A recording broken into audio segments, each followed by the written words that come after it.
Greetings from Chicago, where I have been wandering around listening to this book, A Heart and a Body in the World by Deb Caletti. This book is about a girl named Annabelle who makes a spontaneous decision to run all the way from Seattle to Washington, D.C., despite her mom being adamantly against the idea.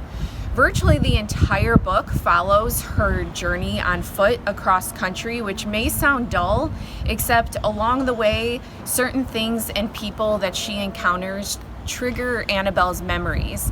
And we as readers get glimpses into her past trauma, what she's running from, what she's running towards, but don't really fully grasp what she's lived through until we get to the end of the book, which literally stopped me in my tracks.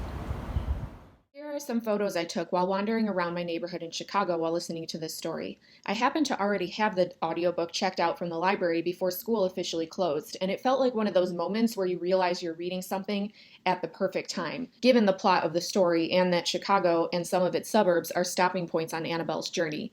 I typically spend over 2 hours a day commuting to and from work, so during the school year, most of my reading is done by listening to audiobooks in my car. Walking versus driving ended up being a much-needed change of pace.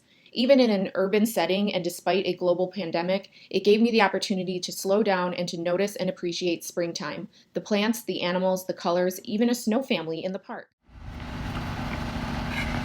During this time when we're all stuck inside, remember these two important things.